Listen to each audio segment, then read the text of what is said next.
orang Banten, ayo kita majukan Banten.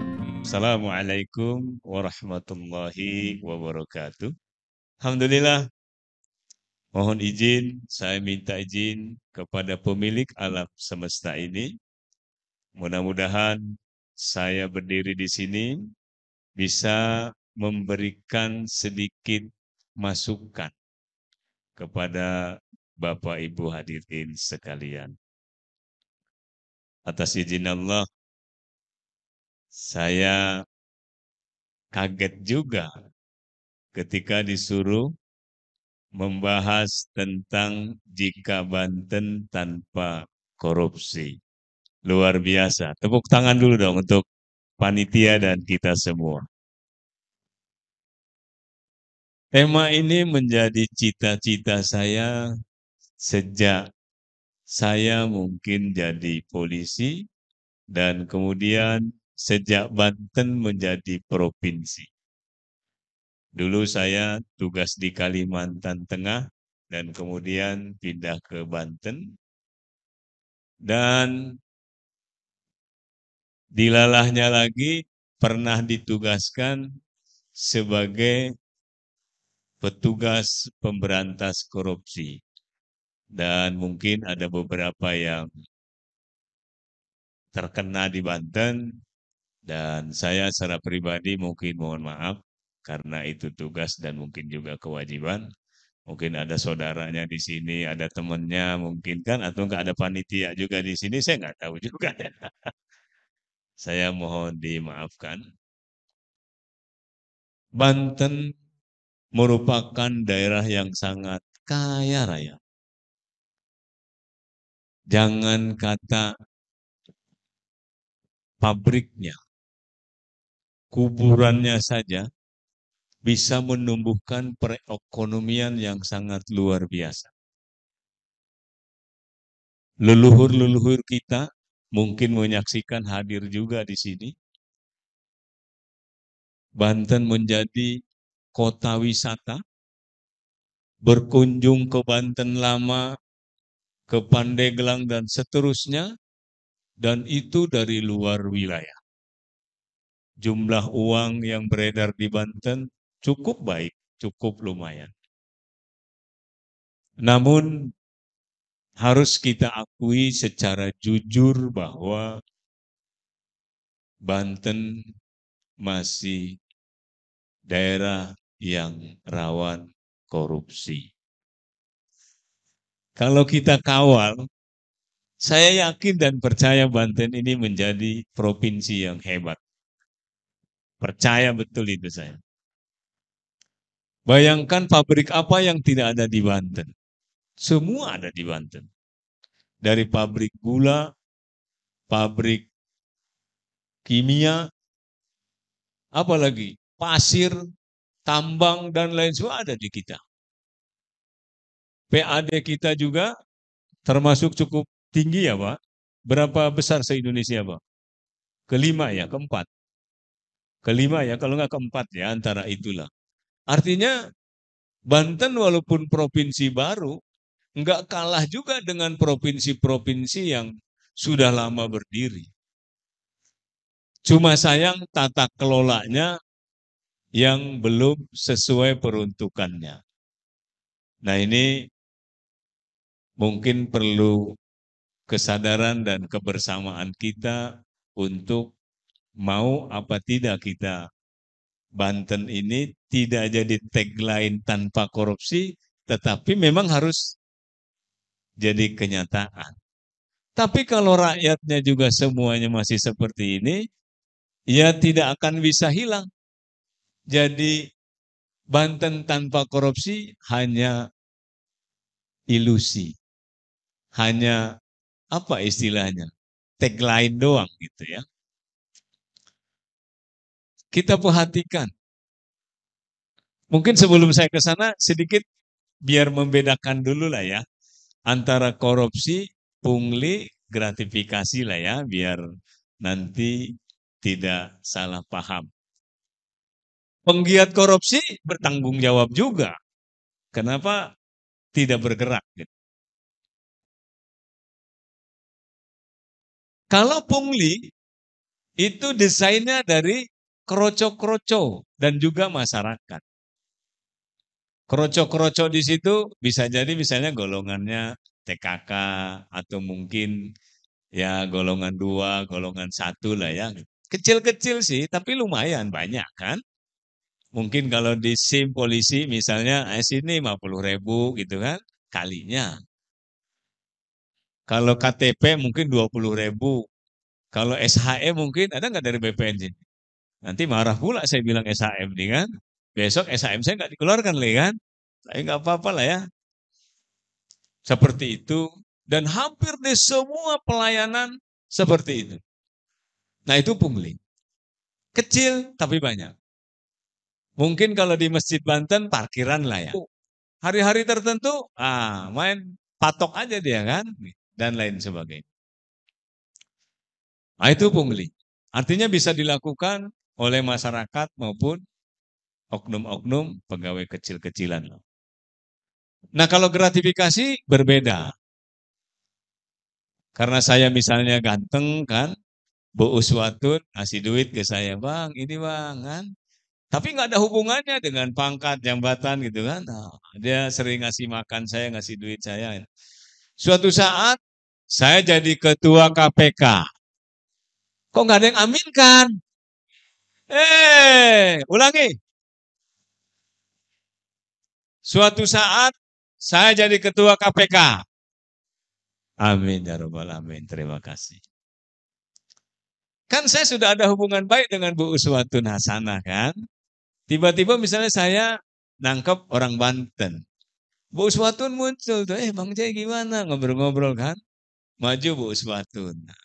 Bang Jai itu familiku misalnya kan. Aku jadi nggak enak kan. Nah itulah gratifikasi. Karena investasi jangka panjang kan. Akhirnya saya bisa milih-milih lah gitu kan. Kalau bahasa ya membuminya tebang pilih lah gitu kan. Itu gratifikasi.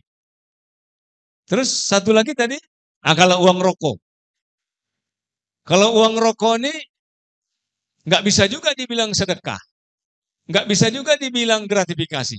Kalau menurut pendapat saya ya namanya senang sama senang lah.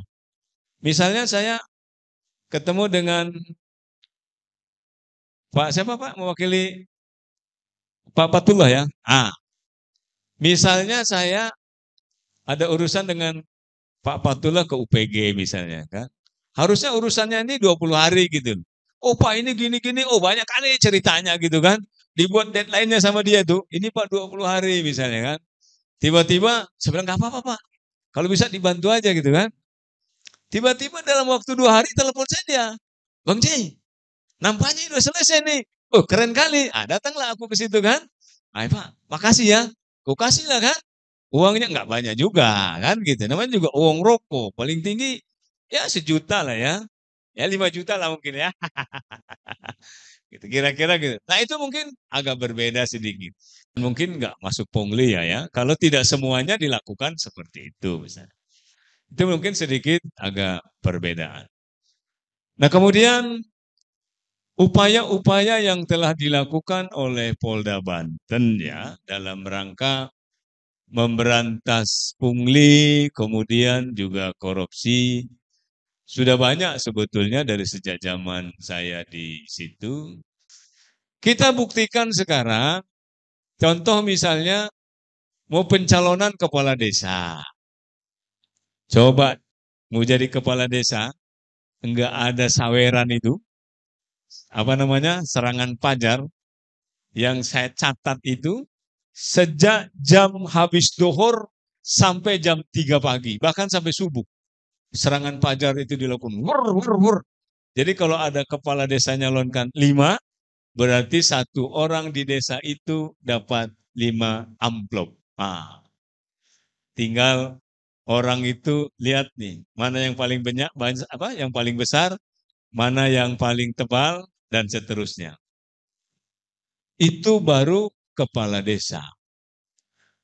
Ini sebentar lagi kita akan DPRD, DPD, DPR, gubernur, bupati ya. Coba Bu Uswatun Hasanah walaupun cantik, bahasa Inggrisnya pintar, pernah ke luar negeri, bertanding dengan orang yang gak pernah nongol di kampung, di desa, di kabupaten itu. Ini sudah sosialisasi ke semuanya, tapi tidak pernah bawa bingkisan, kemudian serangan fajar tidak dilakukan. Saya berani taruh 1 juta kalau sampai menang. Kalau 100 juta Pak, saya mendingan beli mobil ya. Gitu ya. Kalau 1 juta nggak apa-apa lah. Kayaknya saya masih bawa lah ya. Gitu. Ini membuktikan begitu hancur, luluh lantahnya moral. Mungkin orang Banten, mungkin se-Indonesia mungkin ya. Gitu. Tapi yang saya amati di Banten lah ya. Orang nggak pernah datang ke situ, nggak pernah sosialisasi, visi misi nggak pernah. Dia mengatasnamakan atas nama Banten, atas nama ini, atas nama rakyat. Nggak pernah nongol, tapi bisa duduk. Mengatasnamakan senator, mengatasnamakan rakyat, wakil rakyat, atas nama rakyat. Padahal kalau secara hukum, mungkin Pak Rektor dari UPG, kalau atas nama itu, berarti dia sudah mendapat kuasa khusus. Betul Pak? Secara etimologi Pak ya, ini kita bicara hukum. Kalau atas nama, berarti dia sudah mendapat kuasa khusus. Dia nggak pernah nongol, nggak pernah bicara, visi misi nggak pernah ada juga. Perjanjian mana pernah dibuat? Atas nama. Ya kan? Ini yang terjadi di Banten ini. Maka saya kadang-kadang satu sisi, saya ini polisi ya. Satu sisi saya orang Banten. Saya mau bergerak kemana? Sama siapa? Kadang-kadang bingung juga. Karena semua ini ternyata lingkaran setan semua. Ini fakta yang saya sampaikan. Bicara sebagai anggota polisi, bicara sebagai warga asli Banten gitu. Maka tumbuhlah akhirnya dinasti-dinasti yang nggak bisa terkalahkan. Ya bagi yang bukan keturunan sultan, ya udah jadi penonton aja. Nah, termasuk saya penonton aja lah ya. Gitu. Jadi jika-jika aja akhirnya hanya berhayal-berhayal aja. Sehingga wajar berapapun anggaran yang dikeluarkan oleh pemerintah pusat untuk mencerdaskan, untuk mensejerahkan warga Banten, ya gini-gini aja. Mungkin lembaga perguruan tinggi sama juga Pak ya. Oh, saya kan pengajar, Bapak pengelola. Kalau pengajar kan cuma dikasih honor kan. Kalau pengelola ada juga meren gitu kan. Ya Pak ya. Gitu. Nah maka saya dengan adanya kegiatan ini, sangat bangga sekali. Cuma saya berharap ini nggak jadi seremonial aja gitu. Saya ingin semuanya kita action, kita kawal Pak. Kita kawal Pak. Alam semesta ini bergerak dengan hukumnya. Tapi yang bisa merubah itu semuanya tergantung kita. Allah nggak ikut campur di situ. Urusan lu kok kata Allah kan. Kayak gitu. Maka ini bagus sekali Pak. Kalau boleh saya ngasih nilai 1000 ya 1000 ini. Keren lah ini. Boleh tepuk tangan dulu dong. Ini yang punya gagasan siapa ini Pak? Keren ini. Untuk masuk sekolah saja Pak. Kita lihat kemarin. Ada sekolah unggulan, ada sekolah swasta. Sekolah unggulan ini rebutan Pak. Terutama sekolah-sekolah tertentu kan. Untuk masuk situ diukur ada zonasi. Supaya tidak semua ketampung kan. Diukurnya nggak vertikal begini. Muter-muter dia kan sampai viral tuh kan. Akhirnya yang dekat rumah juga nggak bisa masuk. Ada juga yang pakai biasa lah ya gitu. Informasinya ya sekian sampai sekian gitu kan. Ada juga yang enggak, tapi kayak saya misalnya, Bu tolong ya nitip ya misalnya. Nah, itu enggak pakai bayar dia. Kalau dipungut juga kelewatan gitu kan. Yang lain dipungut. Jadi kulihat KTP-nya itu kakaknya banyak masuk ke sini di sekitar sekolahan. Ini dalam rangka membangun Banten yang sejahtera dan cerdas, Pak. coba dirumuskan agar sekolah-sekolah swasta ini digratiskan juga, Pak. Kemudian standarnya itu sama gitu loh, antara negeri unggulan dengan swasta. Sehingga rakyat Banten ini semuanya sama, Pak. Ajukan saran ke pemerintah, DPR kan wakil rakyat. Hah? Kalau wakil, siapa berarti ketuanya? Kita dong yang berkuasa kan? Harusnya kita yang lebih gagah dong sama mereka, betul nggak? Mainkan dong. Pak ini gini-gini, mainkan dong. Jangan ini aspirasi. Mereka semua yang gawe. Judulnya doang aspirasi kan? Ya, jadi coba kita kontrol supaya bagus nih. Karena kalau ditindak terus, dihukum terus, rugi juga negara. Saya ambil contoh beberapa kasus yang saya tangani. Dia sudah korupsi, kemudian kita tangkap, dimasukin ke penjara. Sudah dia korupsi uang negara, negara ngasih makan lagi ke dia. Bukan cuma ke dia lagi kasih makannya, Pak. Yang jaga juga dikasih makan juga kan. Kemudian nanti digeser-geser, ininya banyak juga. Nah, maka yuk kita semua di sini nggak ada yang baik, nggak ada yang benar. Yuk kita sekarang, masa kita mau begitu terus kan? Yuk kita coba ikhtiar supaya kita Banten ini menjadi provinsi yang hebat. Saya walaupun misalnya tidak jadi menteri, tidak jadi presiden misalnya, melihat Banten ini keren-keren gitu kan bangga juga kita kan. Ya, karena potensinya sangat memungkinkan. SDM-nya hebat-hebat, orangnya ganteng-ganteng. Saya ini kalau dari jauh di fotonya kayak orang luar negeri juga. Kayak Indo juga.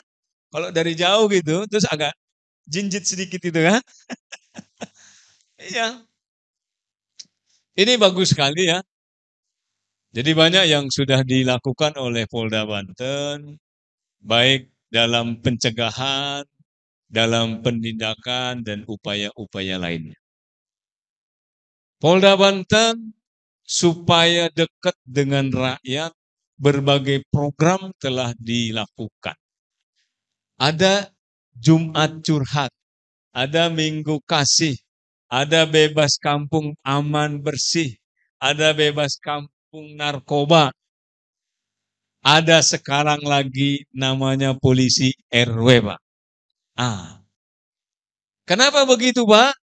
Karena banyak masyarakat yang masih tidak mau melaporkan manakala ada hal-hal yang menurut hukum itu melanggar. Dan mungkin masih ada juga stigma atau pameo di masyarakat, kalau lapor kambing, hilang sapi. Bisa aja itu sampai sekarang terjadi. Ya kan? Maka dengan adanya Polisi RW, program dari Pak Kapolri ini, mudah-mudahan itu polisi dan masyarakat bisa menyatu, bersatu untuk mencerdaskan masyarakat, bersatu untuk membuat keamanan dan ketertiban supaya lebih keren lagi, dan yang terpokok mudah-mudahan masyarakatnya sejahtera. Masyarakatnya sejahtera manakala alokasi anggaran sesuai dengan peruntukannya dan CSR perusahaan ini masuk ke tempat-tempat yang dibutuhkan atau yang mustahik gitu ya. Saya mungkin ngomong terlalu panjang nih Pak ya. Mohon maaf saya banyak kata yang salah. Sekali lagi saya mohon dimaafkan. Saya mungkin terpancing dengan jika Banten tanpa korupsi. Jadi asli pribuminya muncul. Tapi nggak emosi kan Pak? Nggak menggebu-gebu kan? Masih tetap keren lah ya. Ya, jadi saya mohon dimaafkan kalau ada yang tersinggung, ada yang mungkin tidak besede dan lain sebagainya, saya mohon dimaafkan. Sekali lagi, mari kita berdoa, mudah-mudahan kita yang ada di sini, mudah-mudahan bisa memberikan rasa bahagia kepada seluruh makhluk Allah alam semesta ini. Terima kasih, sekali lagi mohon maaf. Assalamualaikum warahmatullahi wabarakatuh.